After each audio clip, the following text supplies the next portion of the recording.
right, so we proceed with our afternoon session. It's a great pleasure to introduce Sergei Gukov from Caltech, who is going to tell us about dynamical system spectra and arXiv flow. Sergei?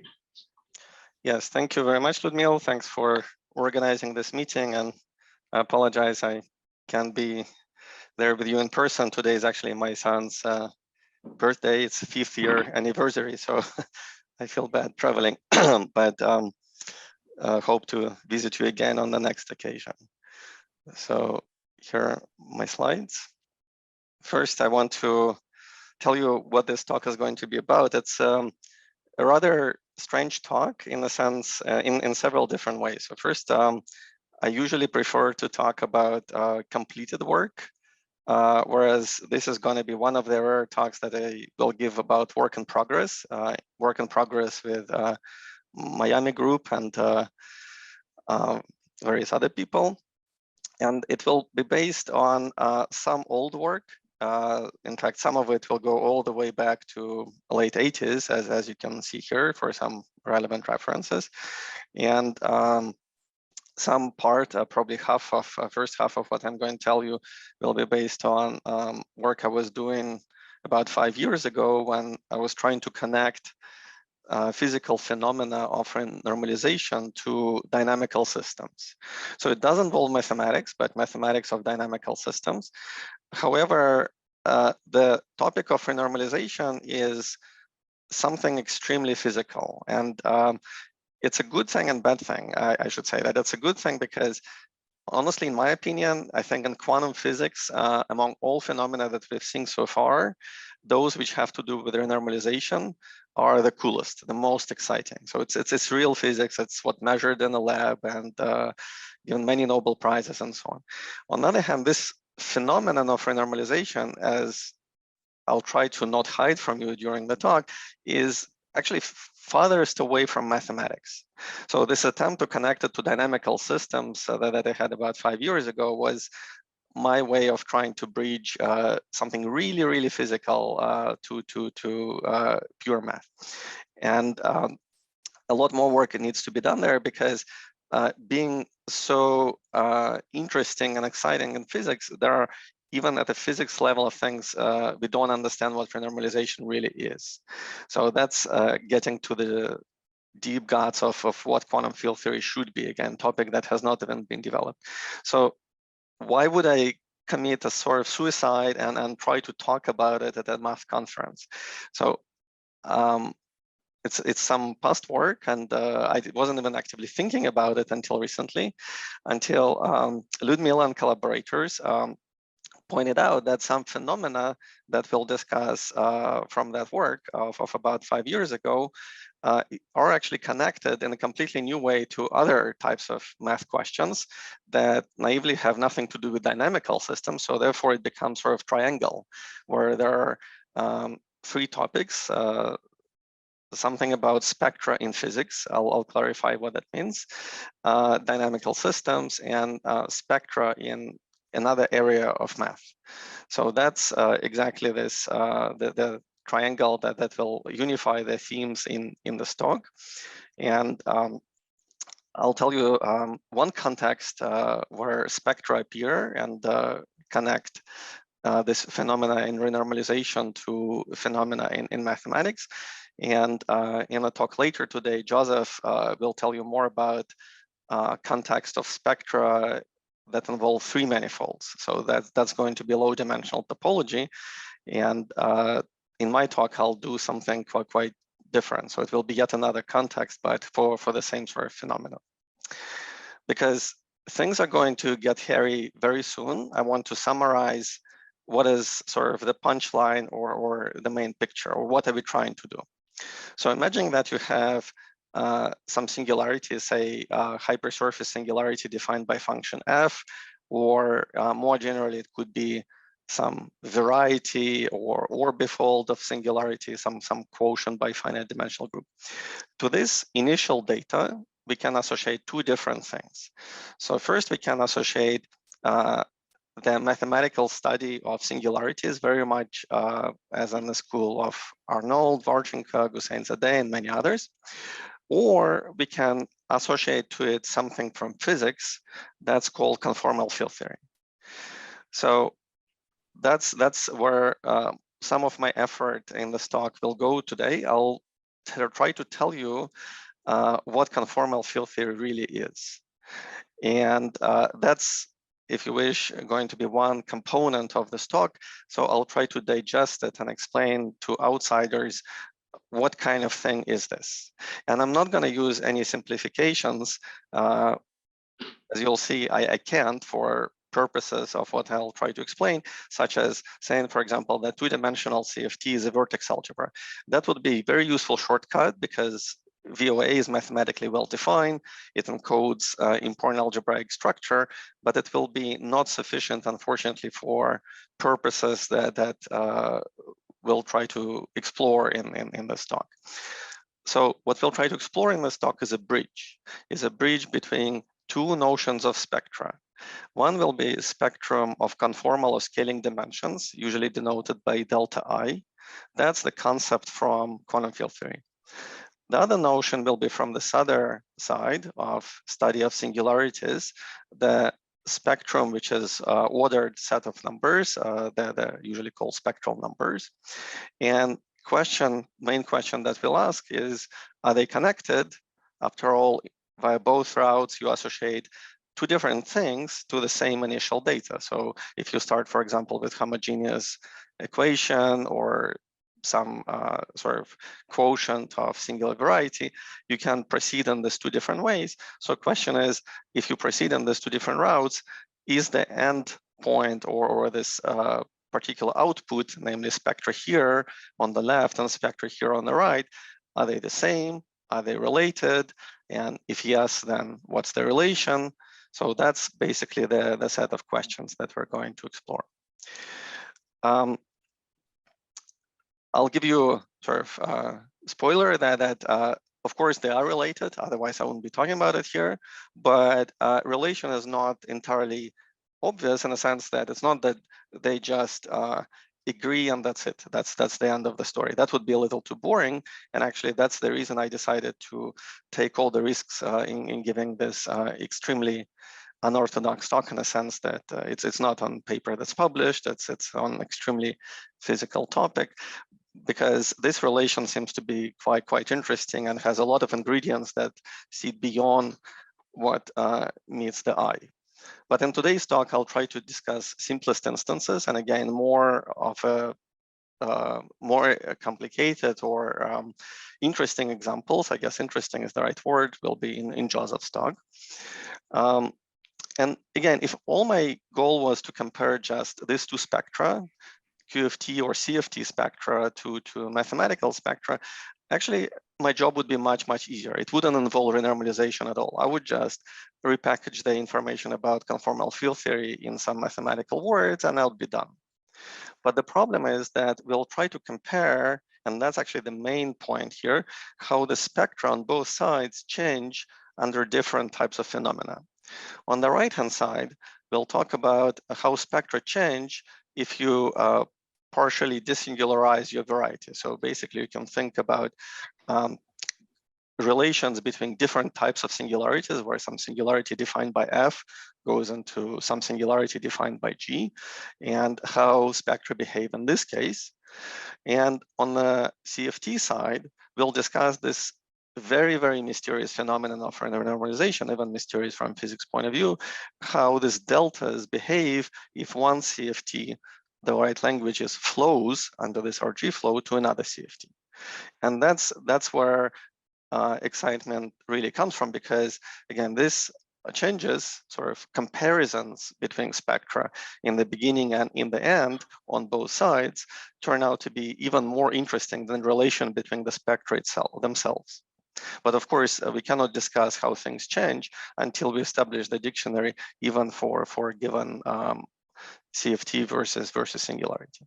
So this is the roadmap. That's what I'll try to explain during the talk. So feel free to interrupt me at various points, because I'll try to give hopefully enough ingredients about both sides and at least start the story. But then, of course, it has many interesting, deeper structures that I won't even touch on this talk. So here on this right-hand side, the left-hand side, which is the challenging definition of what conformal field theory is. So we'll first spend few slides on that. So I like to quote quite often this half-jokingly the definition that Brian Greene gave in a math colloquium. So he tried to put everything in terms of definitions and lemmas, and his definition was that the conformal field theory is a table of integrals. This is somewhat correct, not entirely. I'm not sure I would agree with it. I'll give you my version in just a few moments. But suppose our job is to learn what conformal field theory is. And my goal is to give you an impression, even if you're not familiar with the topic, beyond just what often is quoted as vertex algebra or some particular structure. So let's do it in a more honest way. So there are many textbooks, and these are some of my favorites. So let's just open one of them and go through table of contents and see what's inside. What kind of structure we can identify as relevant to this notion of conformal field theory.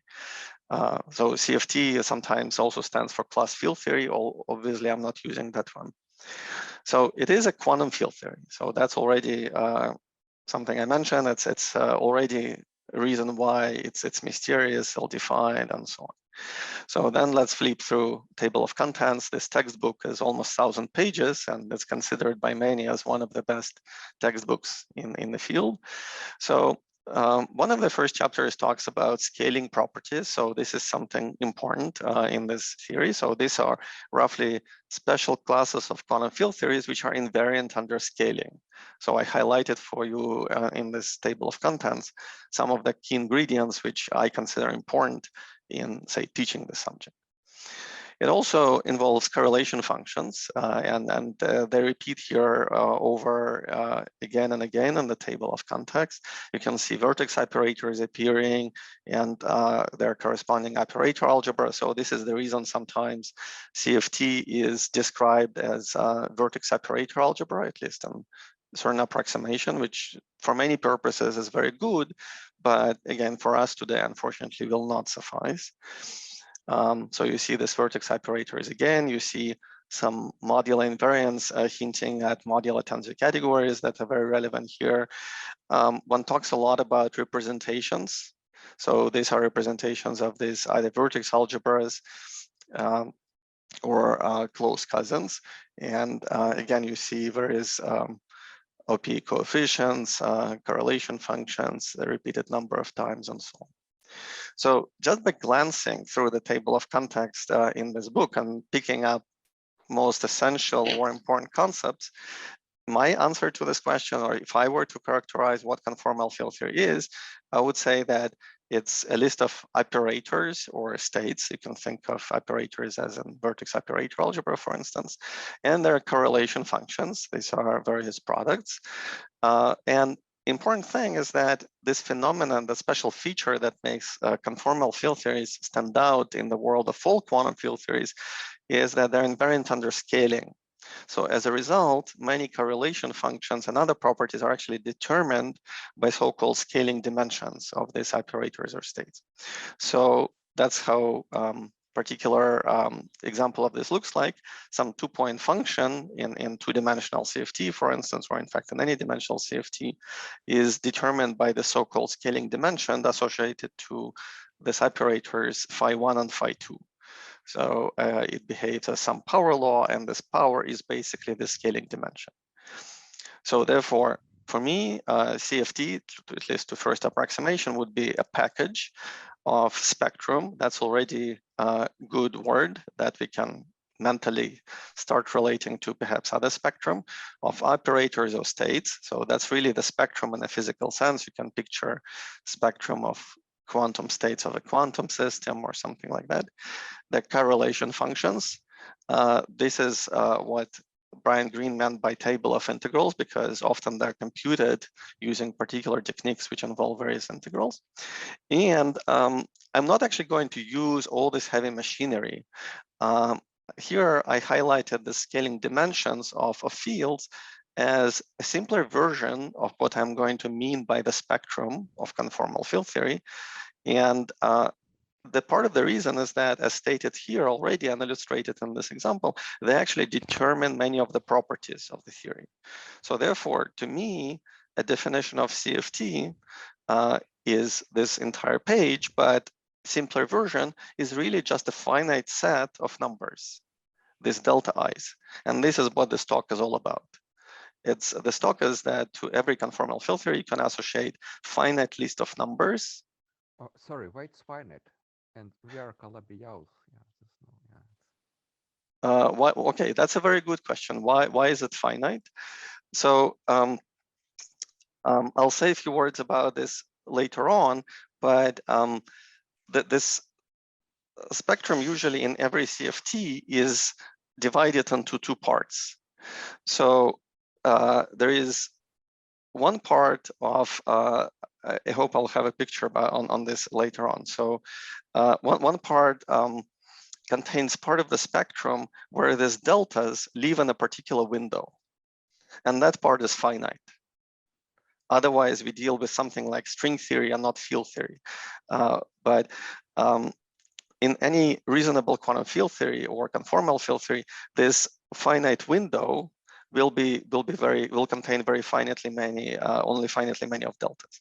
And then outside of this window, there will be indeed infinitely many of them, but these are usually called irrelevant, no pun intended, because as we discuss this renormalization phenomena, there will be this other part outside of the window will be non-universal. To use, actually, this is a technical term, but it also conveys impression why they are irrelevant. So most important part, or the one which has really good control, or about which I'll be able to make some statements, actually that's the part I was studying 5 years ago, is only in this finite window. And again, I'll try to explain in a little bit why it's important to look at deltas at a very finite window. So, and then that's finite even for Calabi-Yaus and other things, for sigma models, for example, or any field theories that you can imagine in dimensions 2, 3, 4, 5, 6. It is believed that there are no interacting CFTs beyond dimension 6. But this so far is fairly general. So that's a very good question. By the way, I know that I'm trying to explain and I'm trying to do the best job I can, a fairly esoteric topic, so feel free to ask any questions. It's not supposed to be easy, intuitive, or anything like that.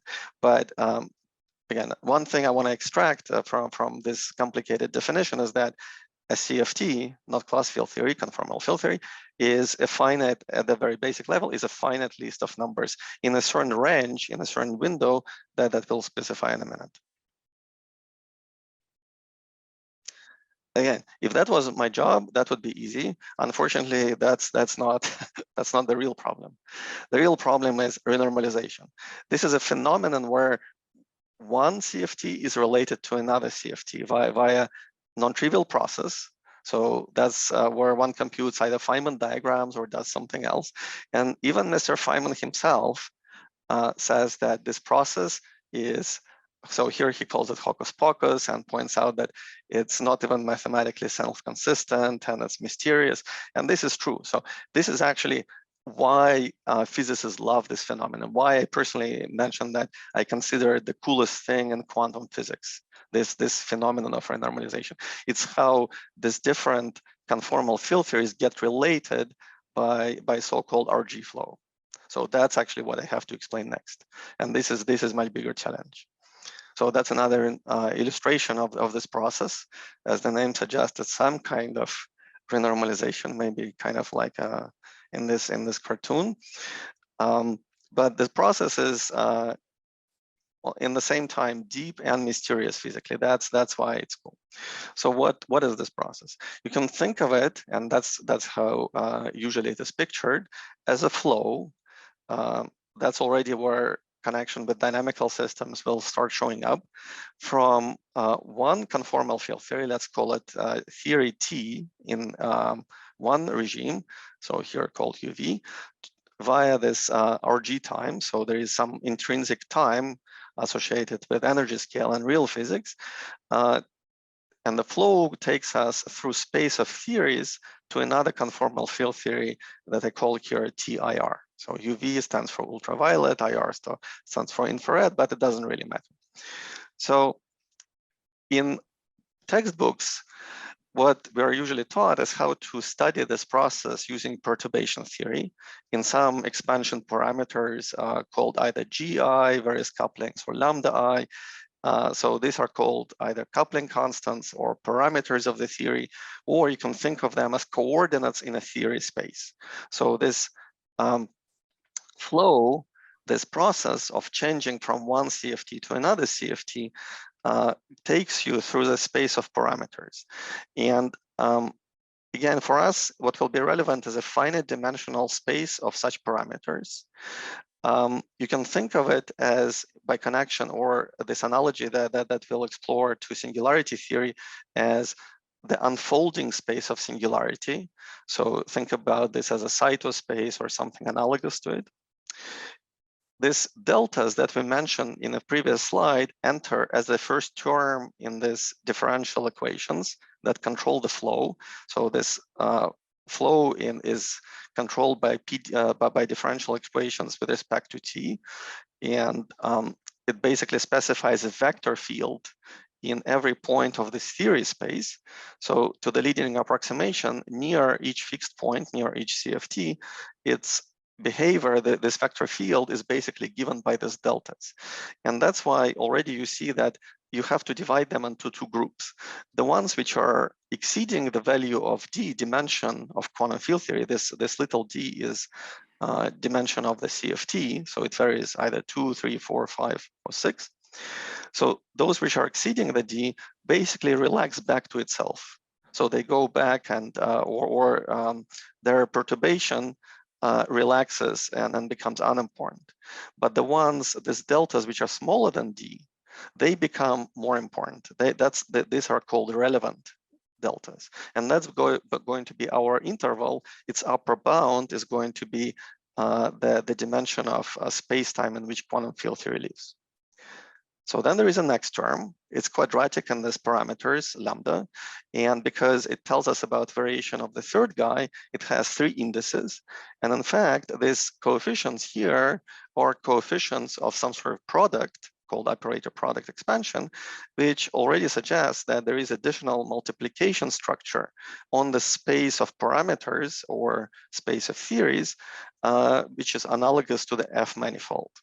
So this space in which this flow happens carries a lot of structure, and in particular, it involves this product structure. It also has a metric and many other things. So that's going to give a lot of mileage, especially when we try to compare the story to analogous situation and the singularity theory. Some of the structure is not even manifest or not known in the language of singularity theory. That's going to be interesting.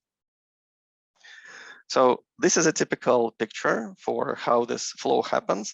So here it describes actual real systems, and it's a fairly interesting theory where people try to study it using perturbation theory, so-called ON model. It has here various Ising points. These are particular fixed points of this RG flow shown in a 2-dimensional space and the space of 2 parameters. And here it has, as you can see, 4 critical points, 4 fixed points connected by various lines. These are renormalization lines. These tell us how you can go from one CFT to another CFT. And the question that we're going to ask later is how the spectrum, in particular spectrum of delta i's, these numbers, changes as you go from one theory to another theory. So that's going to be the goal. So this is a very standard diagram or illustration of renormalization that happens, or that you can find pretty much in any textbook on quantum field theory or interesting phenomena. And one day I was reading another book where I saw a similar looking diagram. And this diagram, of course, reminds us of this RG flow, but it was actually a textbook on dynamical systems, namely this particular diagram has to do with so-called population biology, and the model called rabbit-sheep model in population biology, which describes how population of two species which compete for the same source of food. So sheep and rabbits don't eat each other, but eat the same thing, how they can coexist depending on food supply and then various parameters of the model. So in particular, there could be various fixed points. So here X and Y represent population of rabbits and sheep. And you can see that there are various possibilities that all of them die, that you have neither rabbits nor sheep, or that you can have one but not the other, or they can coexist. And of course, this is what we usually prefer in a society. So putting these two diagrams next to each other, you can quickly see that maybe it's a good idea to explore this RG flows mathematically as dynamical systems in this theory space, or now start thinking about dynamical systems on Frobenius manifolds. So this is a natural thought or hypothesis, and question is, where does it lead us? Can it be useful? What can we learn from it? So it actually is quite useful because for purposes of renormalization group flows, we can borrow some techniques from dynamical systems. So I'll mention a couple, such as bifurcation theory or Conley Index, and they lead to various new predictions and a variety of models, which I'm not going to mention, but were actually some of the main motivation for me when I was studying this 5 years ago. So here is an example of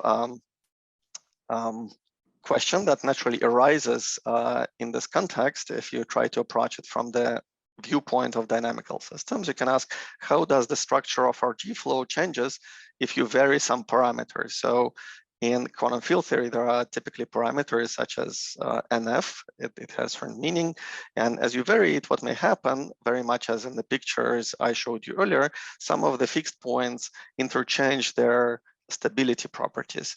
So here is an example. I mean, this type of behavior is controlled by bifurcation theory. And here is an example where there are two fixed points. They exchange their stability properties by once we vary this control parameter NF, and the one which used to be stable becomes unstable, and vice versa. So this is a model differential system of vector fields, differential equations, or beta functions, as they're called in physics, that describes this. And important fact about this particular type of bifurcation called transcritical bifurcation is that it's structurally unstable, which means that under small perturbations, it goes into something else. And this is actually useful because from this, you can predict what these scaling dimensions that we talked about, how they should behave as this parameter, the control parameter changes. So in particular, it should obey the square root dependence for delta, which is closest to the upper end of the window, and remember that was D. So that's one particular prediction or useful application of this bifurcation theory to RG flows. So here is another one. Imagine that in space of flows, you encounter this diagram. This profile where there are three fixed points, three critical points, and flows as illustrated here. So there is something very wrong, or that shouldn't be there in this diagram. I don't know if you can easily spot it. So if you think about analog of Morse index, namely how many flow lines, how many directions involve attractive or repulsive directions, then these fixed points T1 and T2 both have Morse index 1. Namely, they have one eigendirection which is incoming and one which is outgoing. And usually, as we know, generically, there are no Morse flow lines between such critical points of the same Morse index. And indeed, bifurcation theory quickly tells you what happens. So what I showed you a moment ago is exactly a non-generic situation, which sits right at the phase transition between two different regimes, where flow lines would look either like this or like this. And this is another kind of bifurcation, which is called heteroclinic saddle bifurcation. In the previous one, I showed you what happens is that critical points collide and pass through each other, exchanging their stability properties. These are more interesting bifurcations, the ones I'm showing here, because they don't involve collision of fixed points. So here, the profile, the phase portrait of dynamical system changes as we vary control parameters without critical points or stable points colliding with each other. So these are called global, as opposed to the previous example, which was a local bifurcation. And to me, this is one of my favorite, not only because it's global, it happens without critical points actually touching each other, but also because it has connection to resurgent analysis. And in fact, this is how I got to the subject or got interested in the subject in the first place. So there are many quantum field theories where this RG flow can actually be thought of as resurgent analysis if you think about certain quantities. So here is another tool. So previously I mentioned you this briefly illustrated what bifurcation theory is. So that's another tool from Dynamical Systems called Conley Index, named after Charles Conley. And that's another analog of Morse theory adapted to the context where we deal with so this is a version, roughly speaking, of Morse theory, which is extremely well behaved for problems that arise when our space is not compact or has various boundary components, may even be infinite dimensional, or sometimes transversality fails. So that's a very useful tool, and that's exactly sort of questions that Charles Conley was thinking about. And one way to phrase the question is, how much can one say about the fixed points of a dynamical system if you know behavior in some asymptotic regime of parameters or perhaps at the boundary? So his idea is that one can introduce a so-called index. It's a cohomology theory defined by usual cohomology type argument of kernel of something, mod image of something, and the something is the connection matrix. It's this connection matrix delta.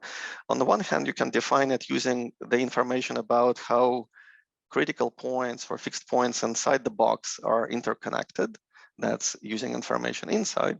But he also gave intrinsic definition of this index, this cohomology, just by looking at the exit set, here denoted by L, of the flow. So in particular, this is how it looks like for very important class of examples. In fact, the same one I mentioned earlier from this Ising type RG flows that has 4 critical points. And they're interconnected in various ways. And their Conley indices, or this cohomology contributions, are one-dimensional, but what's important is in different degrees, and degrees have to do with the Morse index. So one of these points, TC, has Morse index 0, everything flows into this, and for this 2, it's 1, and for this Gaussian or most boring point, it's Morse index is 2, everything flows out. So that's how you assign this contributions to what's inside the box.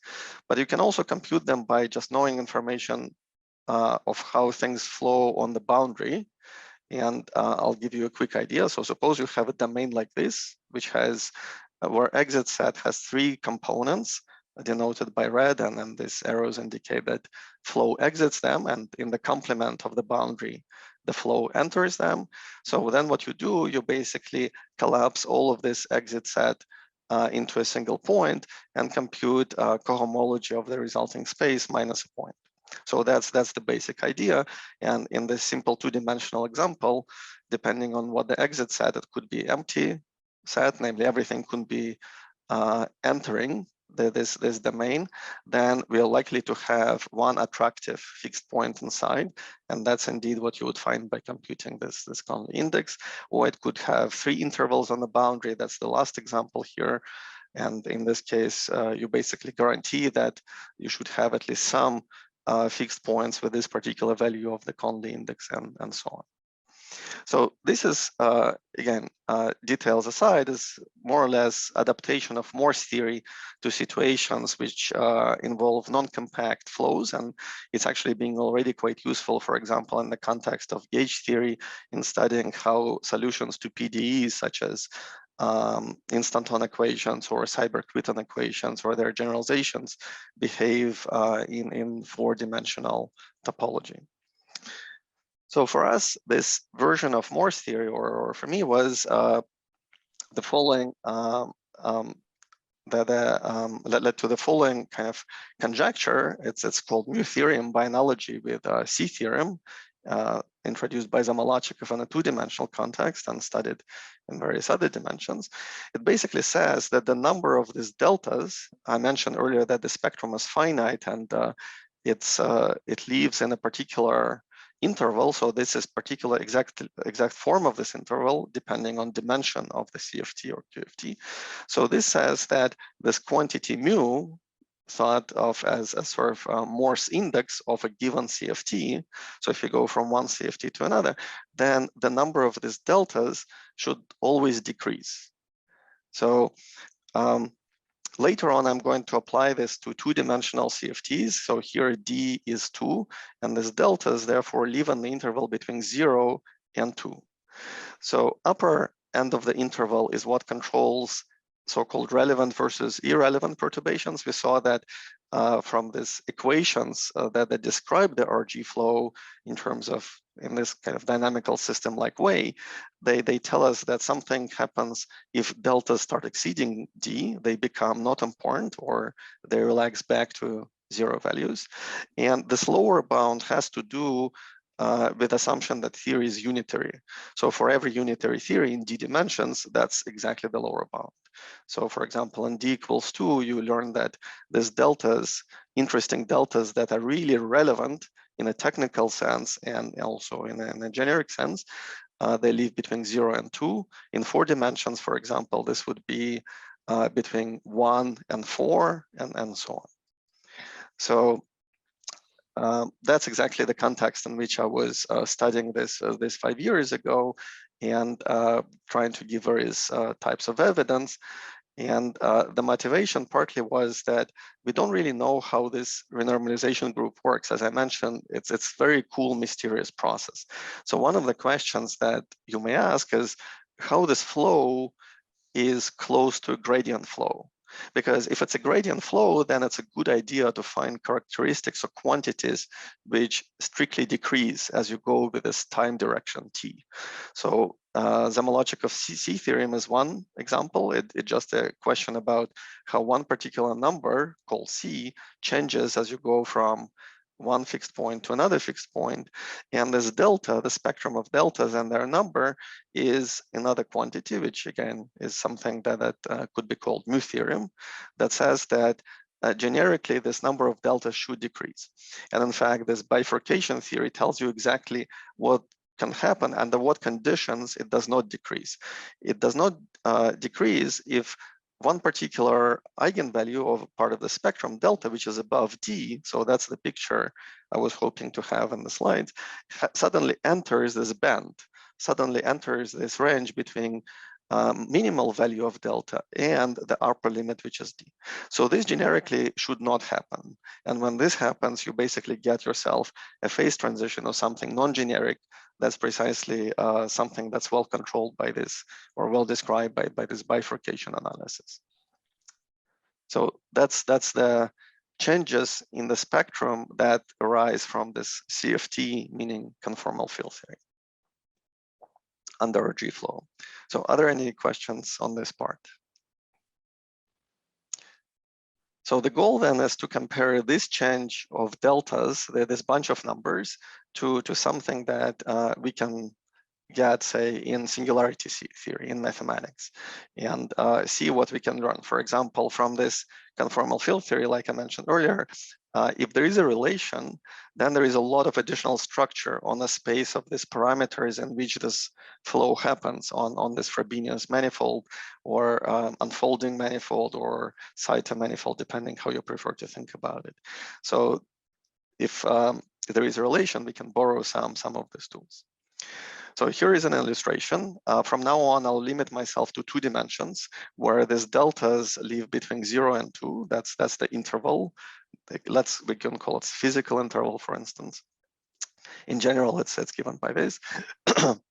And indeed, you can see that, for instance, in very simple example or interesting example of two-dimensional theories, conformal field theories, which include Ising model and its generalizations, indeed you see that central charge C decreases. These are particular values. So that's what happens under this RG flows if you have this cascade of different CFTs.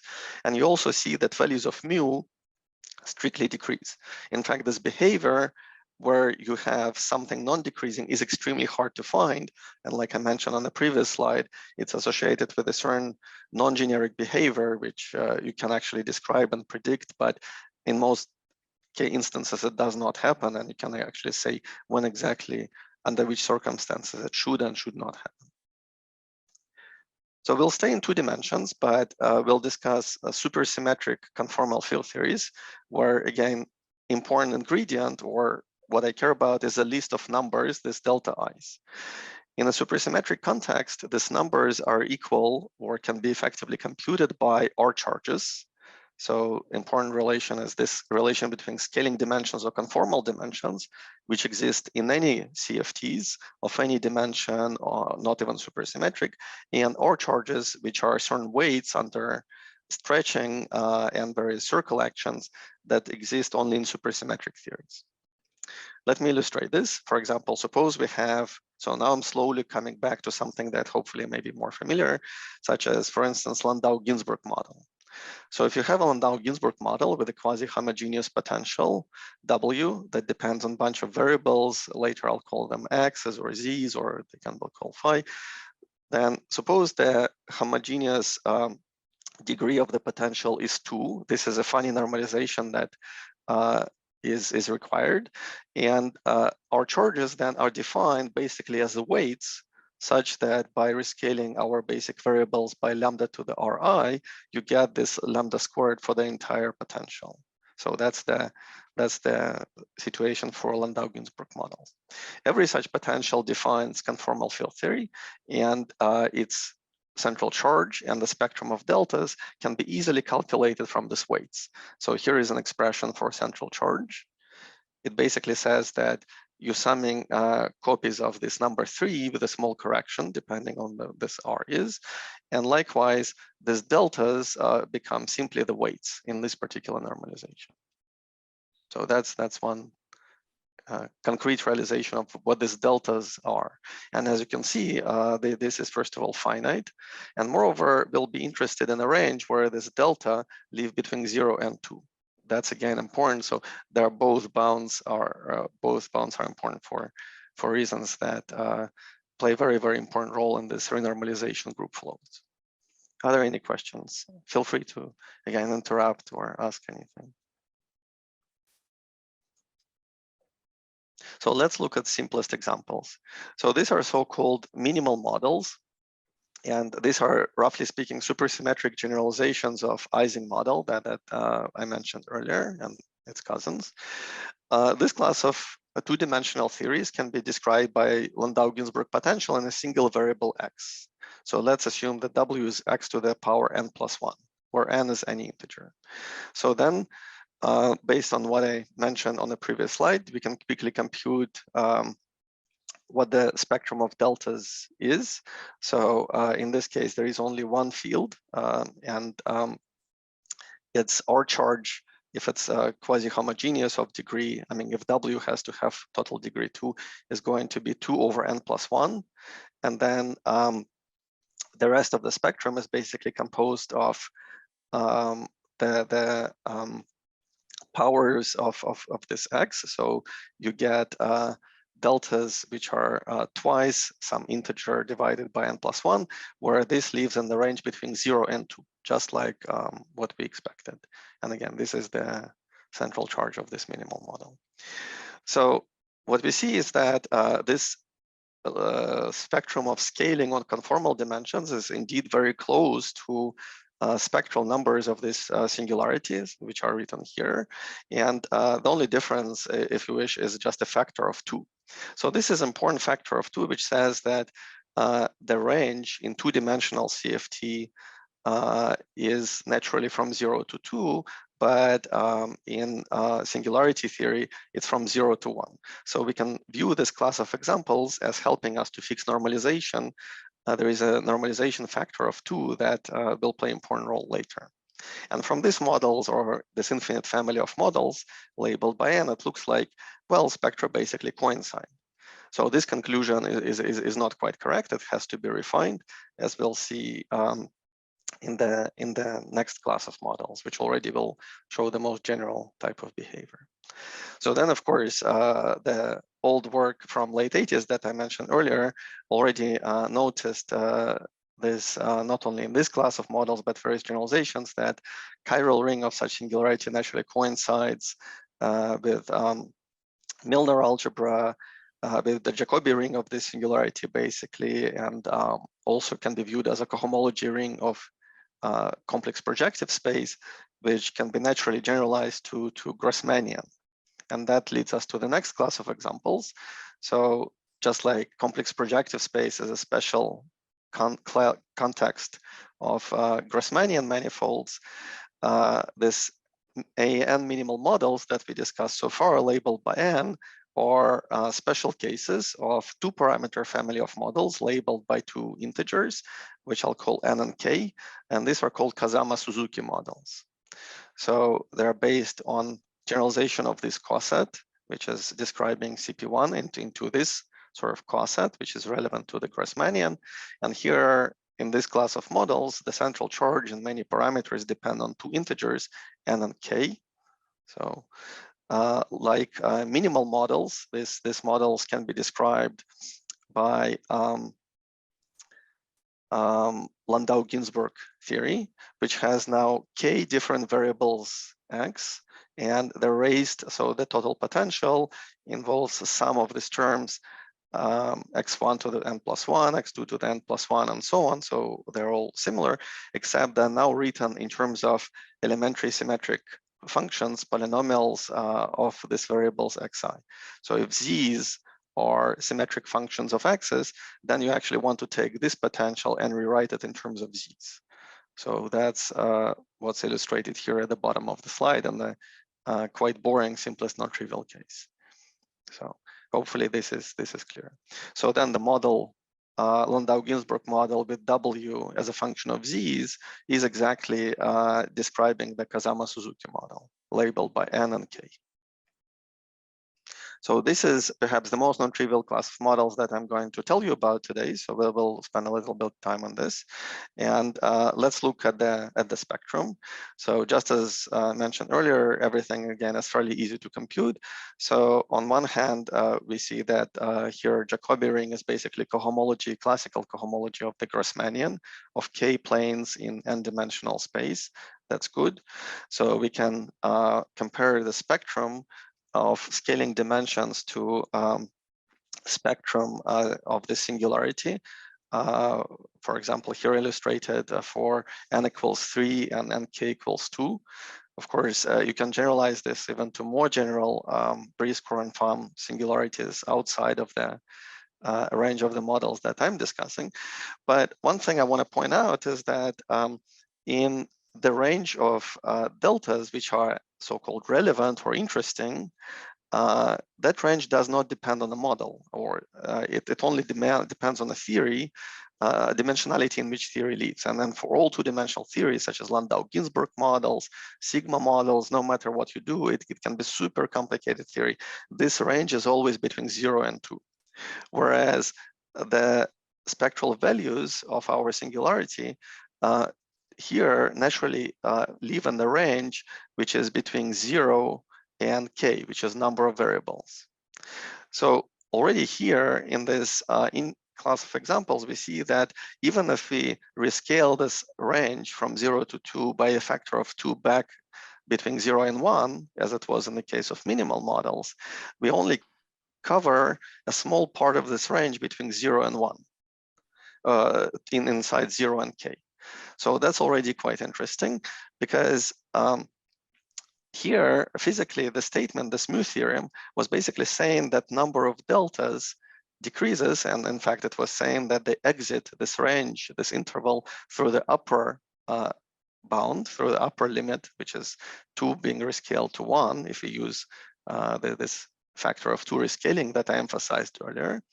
Whereas here, it seems that the range is between 0 and k. So again, they don't exactly match this interesting deltas and the full spectrum. It looks like this is a small part of the spectrum of the singularity theory.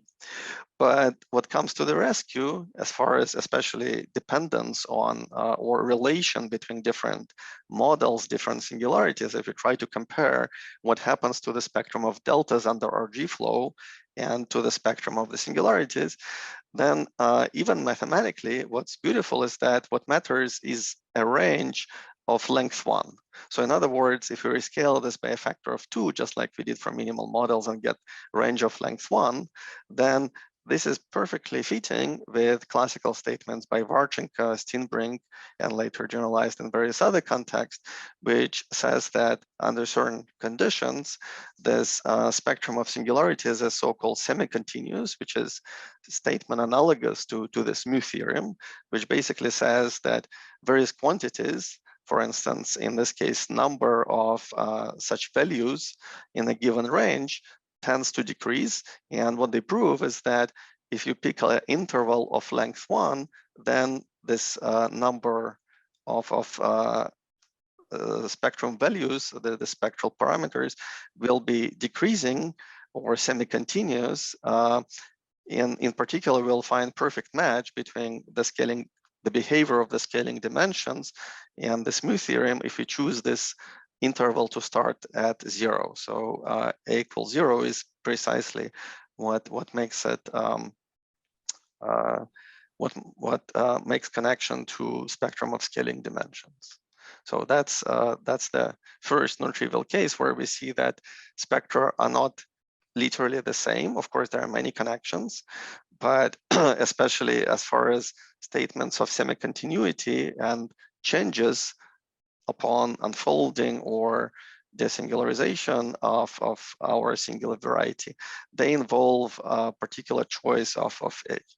So that's the conclusion that we already see from this class of Kazama Suzuki-like models and their Landau-Ginzburg description. So may I ask you, is it then so that means that's the interval 0, 1, right, in the spectrum? Yeah. Like the lowest kind of, yeah, because it's important which one is it, yeah. Mm-hmm. Yeah, so there is connection between all of the spectrum. This is related to the question that Maxime was asking earlier. I mean, of course, there are many deltas even outside of this range, but physically, there would be absolutely no reason to expect that they behave in a way that's analogous to semi-continuity in singularity theory. So the smooth theorem was only about this most interesting or so-called relevant values of delta, and these live precisely in this range, which for some random physical reasons get normalized between 0 and 2, but if we bring it down, it will be between 0 and 1, just like in minimal models. That's just a normalization coefficient, which of course is important to get right. And that's the part which is nicely controlled by these theorems. But so there are two classes of questions. One can consider relation between the entire spectra, but questions related to semi-continuity naturally require us to restrict to one particular interval from the viewpoint of this Steenbrink spectrum. So that's one conclusion. And of course, one can then generalize it in many different ways. So here, I was going to spend a little bit more time on Kazama Suzuki models. So these are models with this potentials that we discussed a moment ago. And I was going to say that using matrix factorizations, one can study spectra, other kinds of spectra, such as spectra of walls and interfaces. It's not so hard to do because it's beautiful algebra involving matrix factorizations. And then what one finds is that this line operators have something to do, or interfaces, they have something to do with quantum groups. Namely, one can recover OP algebra of such interfaces there to reproduce so-called Khovanov-Lauda-Rukier algebra that categorizes quantum groups. I'm going to skip this part in view of time since I'm running short. And I want to point out then a couple of other things. So first of all, here, starting with this data of singularity, I talked about Landau-Ginzburg model, which has this F as a potential. So that's what we just discussed. In simple models such as minimal models, Kazama Suzuki models, and then actually one can go further and of course generalize it to more complicated singular varieties, and their orbifolds are quite interesting and so on. That's actually where the beef of the story lies. But one can also do another thing, and I want to point this out because one has to be really careful that more natural, especially from geometric point of view, is to define a sigma model. That's also a two-dimensional conformal field theory, also defined by exactly the same data of this F, where we just set F equals 0 and study basically sigma model into this hypersurface, let alone being singular, as a target space. So this sigma model also has its own spectrum of deltas, which is very similar to the ones we were discussing. And it's true. I mean, the deltas exist, and there are finitely many of them. That's true for any CFT. But what I want to point out here is that it's not the same set of deltas as what we got in the discussion of Landau-Ginzburg model. So therefore, to the same F, one can actually associate two different CFTs. And they are not the same, but also they are not quite unrelated. For instance, in the class of models that I was discussing, if I were to follow this route, what we would actually find is that they consist of the same Landau-Ginzburg theory that we discussed based on this function F as a potential times another so-called non-compact version of a Kazama-Suzuki model. So that spectrum would actually be related to this Landau-Ginzburg model, but it's not literally the same. So one has to be careful. And this route going through geometry, in some senses, perhaps more natural from the geometric viewpoint, especially if you want to make contact with a singularity theory.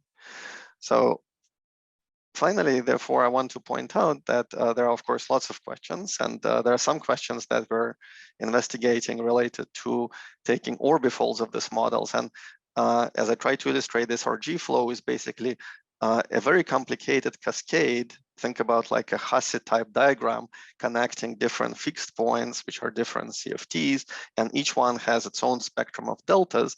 So it's natural to explore how that change in deltas over this RG flow gets connected to spectrum in the sense of Arnold, Milner, and others.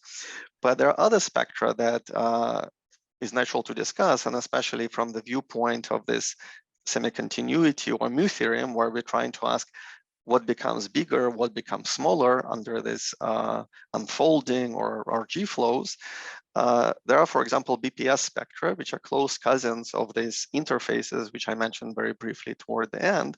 And the natural question is how that space changes, or how various other characteristics change. So in the case of supersymmetric theories, this space of BPS states also changes, and roughly speaking, it becomes smaller as you go from, as you flow with this RG flow. That's why this RG flow is really like a directional thing. And indeed, the question is, can it be like a gradient flow where many quantities decrease, and BPS spectrum could be yet another candidate. And indeed, in some cases, you can show that what happens is that there is a spectral sequence. There are certain differentials. So supercharge, the notion of supercharge will change if you go from one theory to another. And changing of a supercharge, if you think about it as a Biresti differential, it naturally leads you to the notion of spectral sequences on the spaces of BPS states. And this actually plays an important role in applications to various homological knot invariants and similar settings. So there are many questions that of course, are higher order than just dealing with numbers, that deltas that I focused on in most of the talk. And perhaps there is some statement about derived or Fukaya categories, which is one of the main motivations for this exploration. So I want to thank you for your attention, and we'll be glad to answer any further questions. So I have a question. Is it true that the arXiv is also decrease when you move from infrared to ultraviolet, or there is no state from ultraviolet to infrared? Yeah, so deltas in at least in the context where theory is supersymmetric, which is true for many things that we're interested in, like this n equals 2 Landau-Ginzburg models or sigma models based on, say, Calabi-Yau's. These are also good CFTs. Yeah, so these deltas, first of all, there are finitely many of them. They're equal to R charges, which basically control some kind of scaling. And at least in the range between 0 and 2, what happens is that deltas upon RG flow, they always exit through the upper bound. So they increase, they go up. And as a result, total number of deltas in this interval decreases, but deltas increase upon RG flows. So that's how they leave the interval. So, wait, so I'm confused. So the central charge decreases, but the delta, the dark charges increase. That's what you're saying? Yes, so central charge C decreases. So deltas and R's increase. So in fact, that's consistent with this formula. And also what I called mu, for the mu theorem, the total number of deltas in this particular interval between 0 and 1, or in this funny normalization 0 and 2, that also decreases. So if you remove this outlier, which crosses this interval in the yellow position, you can see this picture basically illustrates what happens to deltas, or deltas are literally equal to R charges in supersymmetric case. So they all go up. They tend to go up if you evolve. And as a result, in this interval, the number of lines on number of deltas becomes smaller. So because they exit this interval. But the point, they never exit through the lower end. They always exit through the upper end. Other question? If not, let's thank Sergei. Well, thank you very much.